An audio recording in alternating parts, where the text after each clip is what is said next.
Hello viewers, welcome to our channel Universe Revealed. Our today's episode is about Anunnaki as promised. Who are these Anunnaki? Why did they come to Earth from time to time?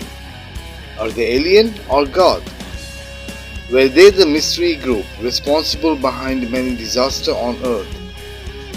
Most answers were laid down in the Ancient Sumerian clay tablets, where the first records in long details regarding Anunnaki was found.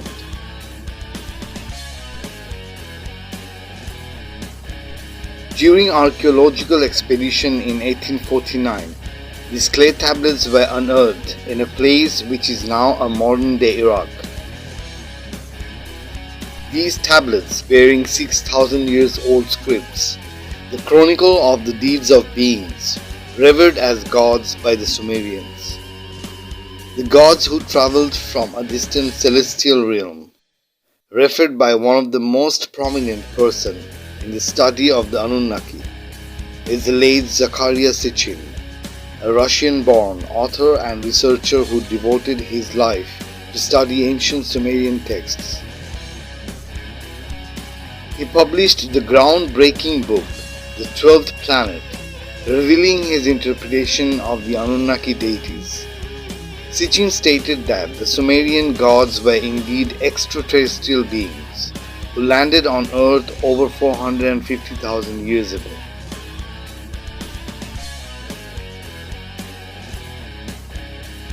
The hypothesis about gods from extraterrestrial, which he found out in the Sumerian cuniform inscriptions, was also supported by the theory of ancient astronauts earlier, including Erich von Däniken, the author of the famous The Chariots of the Gods and few books of ancient gods,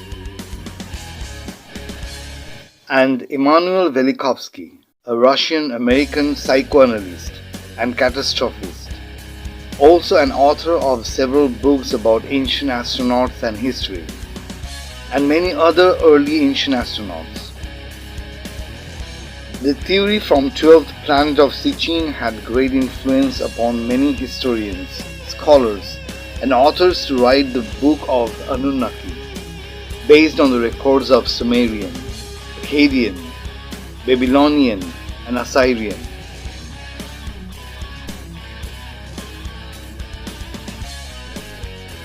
According to the Sumerian manuscripts, there is a planet at the end of the solar system called Nibiru, or Planet 12, named by Sitchin, which always enter an orbit close to the planet Earth in every 3,600 years. Nibiru is the home planet of the Anunnaki, who were facing a dire situation. The ecological deterioration ruined the ozone layer. Atmosphere of the planet was damaged. There was a need to protect their dwindling atmosphere. Therefore, they tried to use advanced methods of technologies and alchemy to reserve the situation. Later, Anunnaki found out that the only solution was to suspend gold particles around the atmosphere like a sheet, to act as a protection shield. Because gold has purifying properties capable of resisting even cosmic radiation, much like how we use reflective materials to guard against the sun's heat. In space, gold is used in astronaut suit and capsules. This is to prevent astronauts from being exposed to high level of radiation in space. In addition, pure gold is used to coat the engines, electronic systems, helmets, face shields, and other equipments used in space.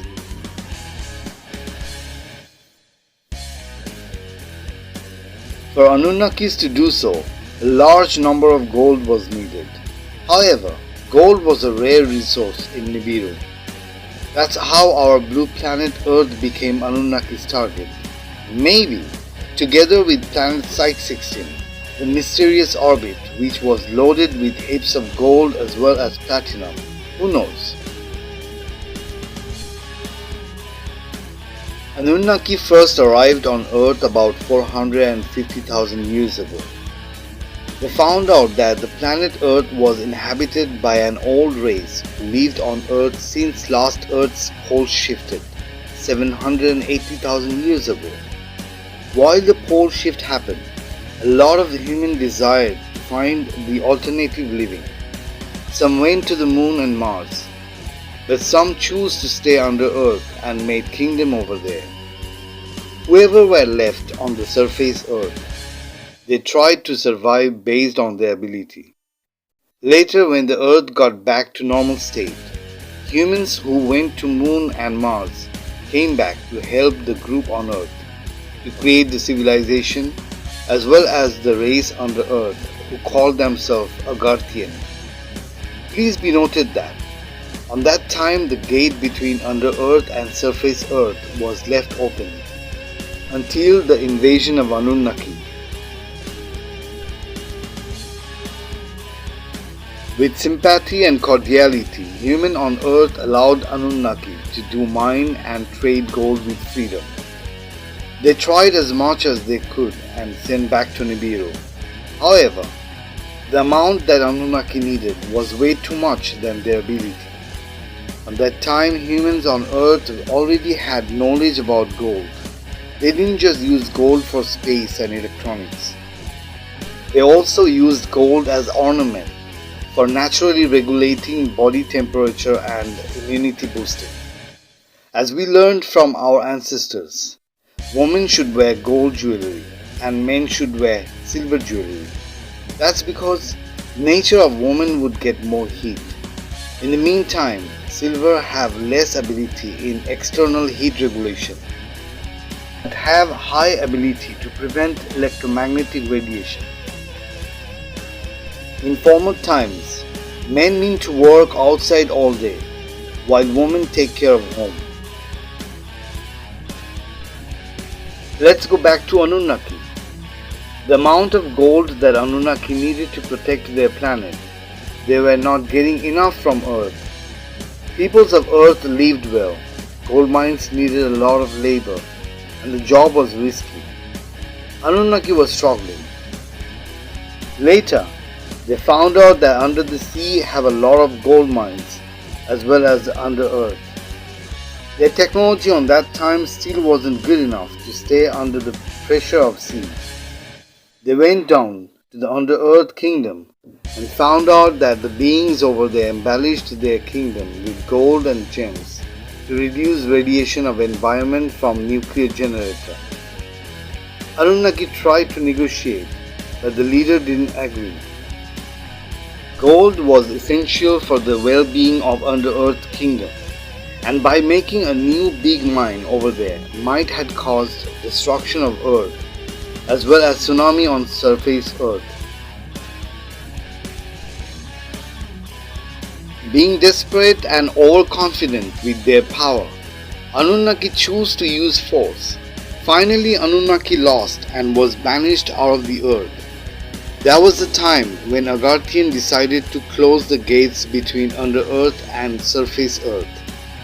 And that was also the time when Anunnaki realized that the earth have an ancient genesis hidden somewhere on or under earth, who always take care of their descendants.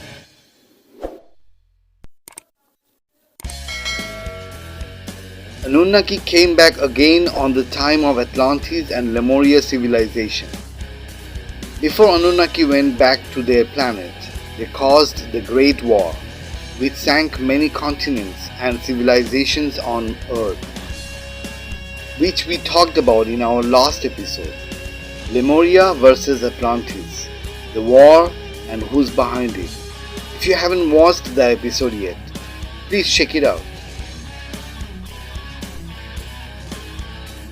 For the third time, when Anunnaki came back to Earth, it was before Mesopotamia time.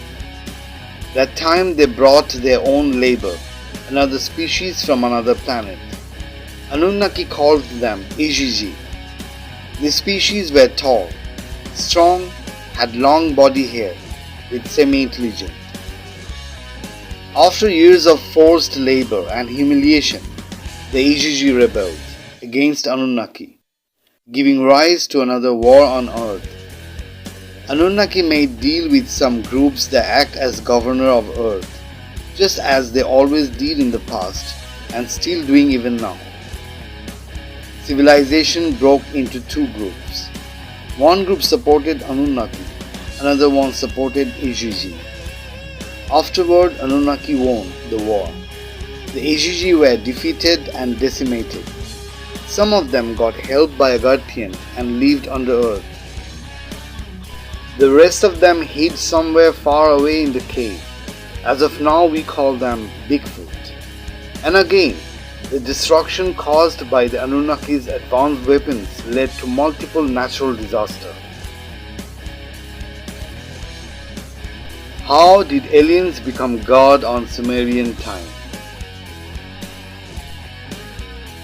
Once Anunnaki came back to Earth for the fourth time, they realized two more things. First, anytime Earth has disasters such as pole shift, magnitude change, earthquake, will stimulate gold to take form at least 130,000 times faster than normal.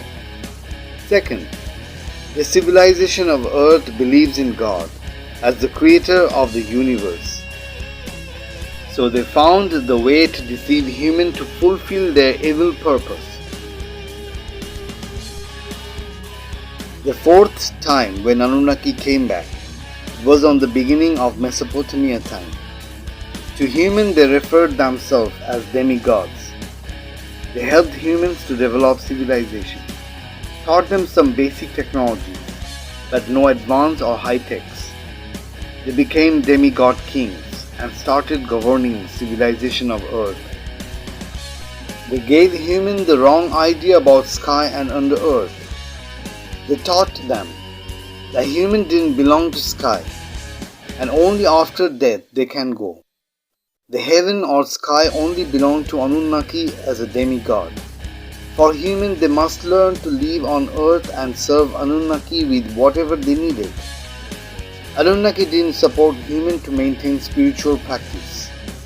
They tried to disconnect humans from the real God, who is the creator of human, universe and everything including Anunnaki.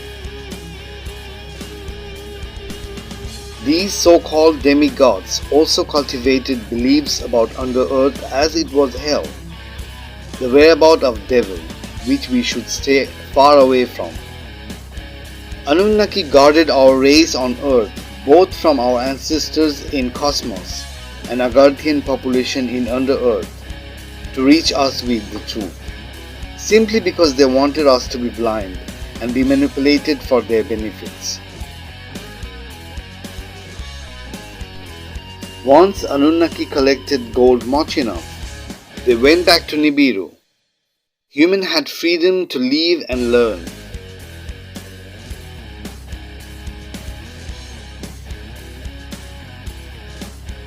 Later when Anunnaki came back, the earth got developed too advanced to their surprise, not the way they ever wanted.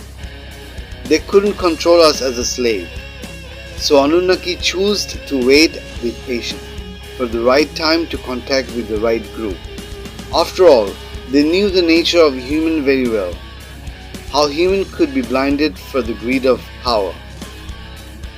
And once found, that would be the right time for them to start their operation.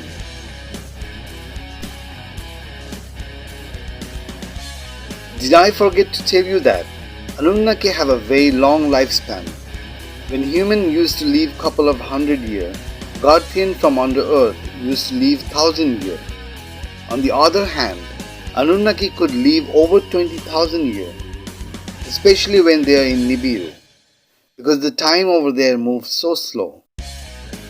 According to the record of Sumerian kings list, it describes that after the kingship descended from heaven, the first kingship ruled for 28,500 years and the next king ruled for 36,000 years. So the record shows clearly that the lifespan of Anunnaki is really long. Through the history of ancient scripts, Anunnaki had been nothing but villain towards our planet Earth and its inhabitants. Despite all of their evilness, At least they were loyal to their planet Nibiru. After all, for them everything was meant to protect their planet.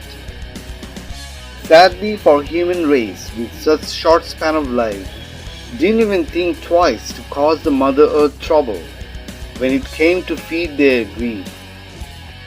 That would be all for today's episode. If you liked our content, please do consider to like and share. Your kind gesture will always inspire us to move on. Subscribe and click the bell notification icon below so you don't miss our new episodes. Thank you so much for being with us.